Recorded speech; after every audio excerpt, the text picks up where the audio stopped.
जी दोस्तों, idioms and phrase के session को आगे बढ़ाते हुए इसके पिछले वीडियो में हमने 20 इडियम्स एंड फ्रेज देखे थे, जिसमें लास्ट में हमने 80 नंबर तक इडियम्स एंड फ्रेज देखा। उसमें लास्ट का था क्रॉसवर्ड्स, ठीक है, क्रॉसवर्ड्स। तो आज हम लोग फिर वही 20 इडियम्स देखेंगे जो बहुत ही महत्वपूर्ण है, जो आपके एग्जाम के लिए बहुत ही कारगर सिद्ध होगा। ठीक है, चलिए आइए हम लोग देख लेते हैं आज का हमारा पहला इडियम्स। पहला इडियम्स है cry for the moon. Cry for the moon. अब ध्यान दीजिए, मून माने होता है चंद्रमा, क्राई माने होता है चिल्लाना। अगर आप चंद्रमा को पाने के लिए चिल्ला रहे हैं तो आप क्या कर रहे हैं? किसी असंभव चीज की मांग कर रहे हैं, किसी असंभव चीज की कामना कर रहे हैं, क्योंकि चांद तो आपको मिलेगा नहीं। ठीक है, तो असंभव, किसी असंभव वस्तु की क्या करना? कामना करना। उसी को बोलते हैं क्राई फॉर द मून, किसी असंभव वस्तु की कामना करना। To desire the unattainable, to desire the unattainable. ठीक है, चलिए आगे हम लोग देख लेते हैं। हमारा अगला इडियम्स है cry over spilled milk. Spilled माने होता है गिर जाना, मिल्क माने होता है दूध। गिरे हुए दूध पर चिल्लाना, अरे कैसे गिरा दिए, ये कर दिए, वो कर दिए, अर्थात व्यर्थ का आप चिल्ला रहे हैं।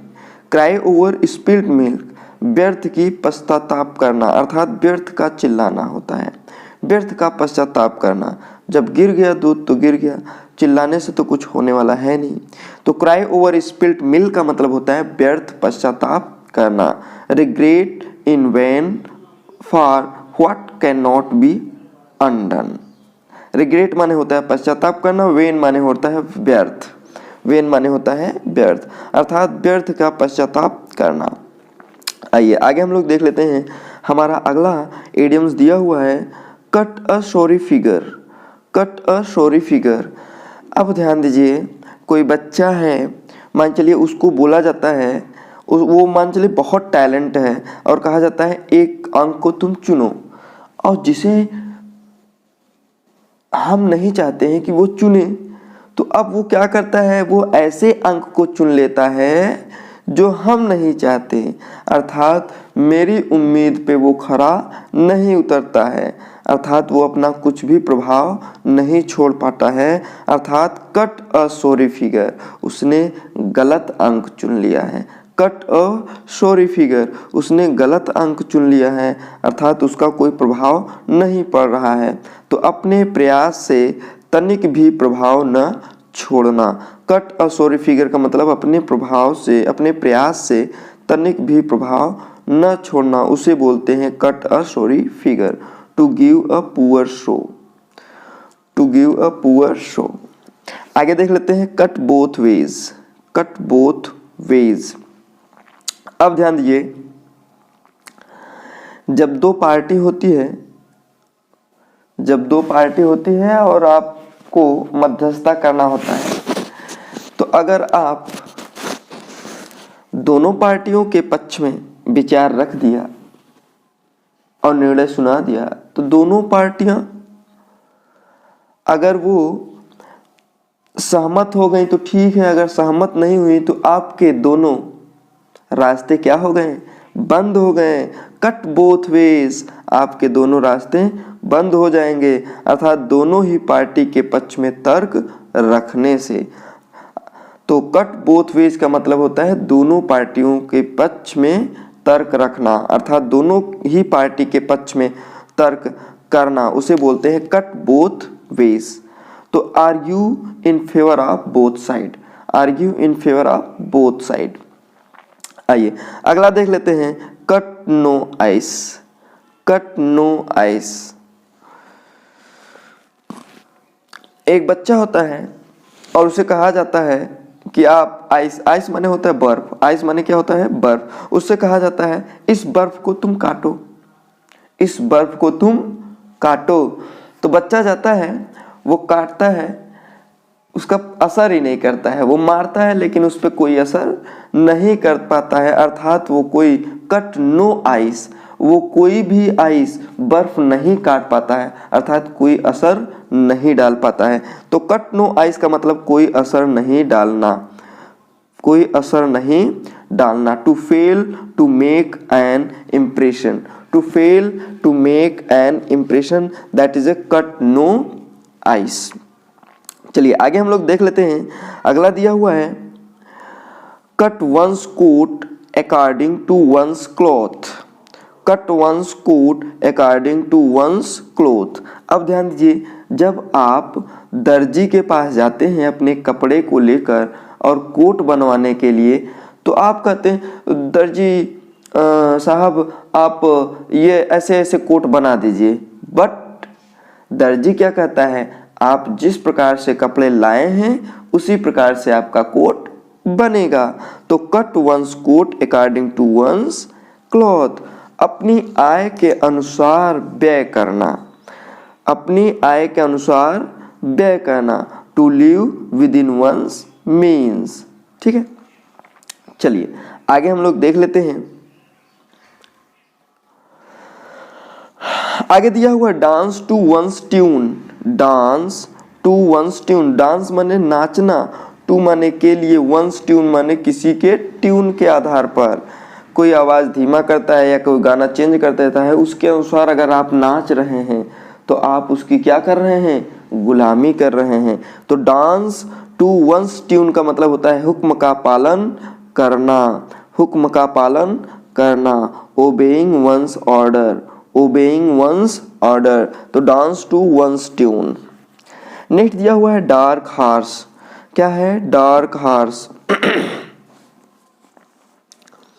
एक घोड़ा होता है जो जिसे ये माना जाता है कि ये रेस नहीं जीत पाएगा, जिसे ये माना जाता है कि ये रेस नहीं जीत पाएगा, और जब वो रेस में दौड़ता है तो वो रेस को क्या करता है, जीत जाता है।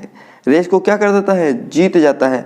अर्थात वह घोड़ा अंधेरे में था, अर्थात जानकारी में नहीं था, डार्क हॉर्स था, लेकिन वो क्या किया, जिता दिया। अर्थात अप्रत्याशित रूप से जीत जाने के लिए, जो अप्रत्याशित रूप से जीत जाए उसे बोलते हैं डार्क हॉर्स।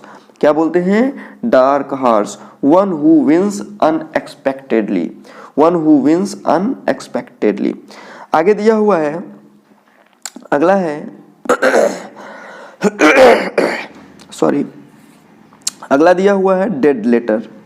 क्या है, डेड लेटर। अब ध्यान दीजिए, अगर लेटर है, डेड मतलब खराब हो गया, अर्थात इसका कोई मतलब नहीं निकला।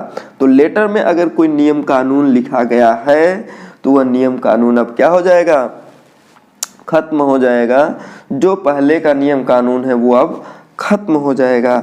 तो डेड लेटर का मतलब होता है कानून जो कभी लागू था लेकिन अब लागू नहीं है, उसे बोलते हैं डेड लेटर। क्या है, डेड लेटर। अ लॉ और ordinance that is no longer enforced. ठीक है, चलिए नेक्स्ट देख लेते हैं डेमोक्ल्स स्वॉर्ड। डेमोक्ल्स स्वॉर्ड, तो डेमोक्ल्स का मतलब होता है खतरा, डेमोक्ल्स का मतलब होता है खतरा।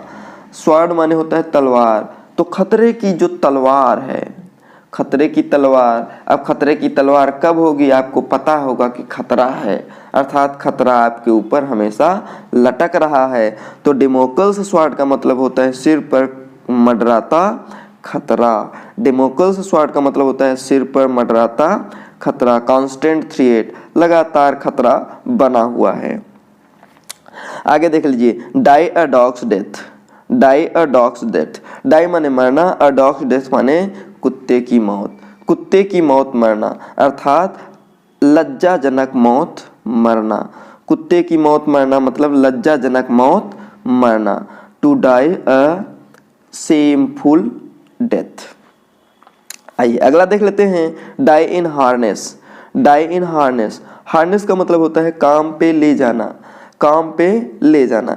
तो डाई माने मर जाना, इन हार्नेस माने काम के दौरान। जब काम के दौरान कोई मर जाता है तो अपने कार्यविधि के दौरान ही मृत्यु होना। Die in harness, die in harness का मतलब होता है कार्य के दौरान मृत्यु हो जाना। तो डाई व्हाइल इन सर्विस, अपने सर्विस के दौरान मृत्यु हो जाना। चलिए आगे देख लेते हैं। हमारा अगला दिया हुआ है dog in a manger. Dog in a manger, manger means होता है चरनी, जो नाद होता है नहीं जिसमें जानवर खाते हैं, नाद, उसको बोलते हैं चरनी। डॉग इन द मैंगर, डॉग माने जो कुत्ता है वो जाके चरनी में बैठा है। तो बताइए कुत्ता अगर चरनी में बैठा है तो उसे कुछ फायदा होगा? नहीं होगा। लेकिन नुकसान किसको होगा? जानवर को, कि वो खा नहीं पाएगा।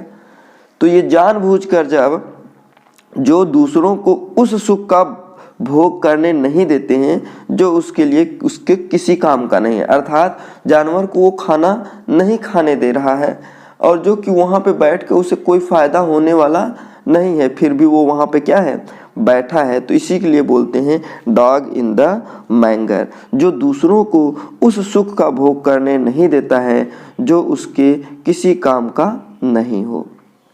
A person who prevents other from enjoying that he cannot। ठीक है, चलिए आगे हम लोग देख लेते हैं।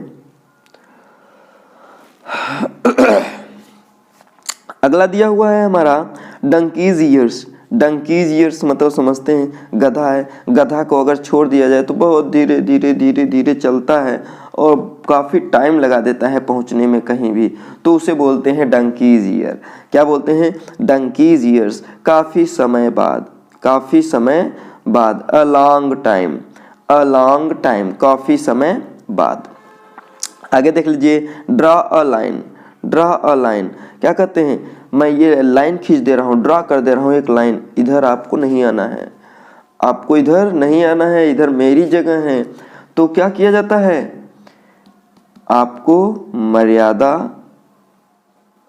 तय कर दिया जाता है कि आप अपने मर्यादा में रहेंगे। ड्रा अ लाइन, आप मर्यादित रहना चाहते हैं तो आप इसी लाइन को पार नहीं करेंगे, अर्थात मर्यादा तय करना। Set a limit, set a limit, draw a line. चलिए आगे हम लोग देख लेते हैं डक इन अ थंडर स्टॉर्म।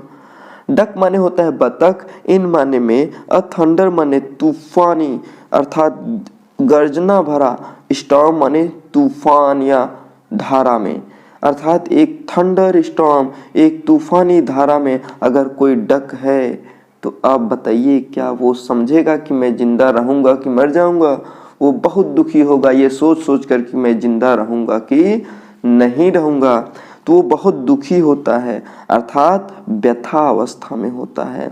किस अवस्था में होता है? व्यथा अवस्था में होता है। Duck in a thunder storm, in a painful condition, in a painful condition.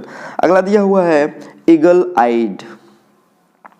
Eagle eyed, eagle माने होता है बाज, आइड माने होता है आंखें। ईगल आइड, अब देखिए आई जो होता है, ईगल जो होता है वो अपनी आंखें तेज रखता है, कहाँ पे शिकार है वो एकदम देखता रहता है, निगरानी करता रहता है, तो उसको बोलते हैं ईगल आइड, तेज नजर वाला। ईगल आइड का मतलब होता है तेज नजर वाला, विथ कीन आई साइट। ठीक है, इसे बोलते हैं तेज नजर वाला, ईगल आइड। चलिए आगे हम लोग देख लेते हैं ईट हम्बल पाई। ईट माने खाना, हम्बल माने होता है विनम्रता भरा, पाई माने कचौड़ी, अर्थात विनम्रता की कचौड़ी खाना, अर्थात शर्मिंदगी झेलना। विनम्रता की कसौटी अर्थात विनम्रता की पाई, कचौड़ी खाना का मतलब होता है शर्मिंदगी झेलना। कोई कुछ बोल रहा है बस कुछ नहीं, झेलते रहो और खाते रहो, शर्मिंदगी वाली। तो इसे बोलते हैं ईट हम्बल पाई, शर्मिंदगी झेलना। To apologise, to apologise. आगे दिया हुआ eat one's words. Eat one's words, eat माने खाना होता है, वंस माने किसी के, वर्ड्स माने शब्दों को। कहते हैं अपने शब्द वापस लो, वापस लो, वापस लो, अपने शब्द खा जाओ, खा जाओ, खा जाओ। तो उसको बोलते हैं ईट वंस वर्ड्स, मतलब अपने शब्द को खाना, अर्थात अपने शब्द को वापस लेना होता है। टेक अ स्टेटमेंट बैक, अपने शब्द को वापस लेना होता है। अगला दिया हुआ है elbow room. Elbow room, room माने होता है जगह, एल्बो माने कोहनी। जब आप भीड़ में होते हैं, जैसे मान चलिए कभी ट्रेन में जा रहे हैं, कोई एग्जाम है और उसमें भीड़ इतना खचाखच भरा हुआ है कि आप अपने एल्बो को, कोहनी को आप इधर आगे पीछे नहीं कर पा रहे हैं। इतना जगह वहाँ पे नहीं है कि आप अपने कोहनी को भी आगे पीछे कर पाएँ। लेकिन जब आप अपने कोहनी को आगे पीछे कर लेते हैं, अर्थात वहाँ पे जगह है, आप वहाँ पे स्वतंत्र हैं, आप किसी भी तरीके से वहाँ पे खड़े हो सकते हैं या बैठ सकते हैं, तो उसको बोलते हैं एल्बो रूम, अर्थात काम करने की स्वतंत्रता। एल्बो रूम का मतलब क्या होता है? काम करने की स्वतंत्रता, sufficient scope to move or function.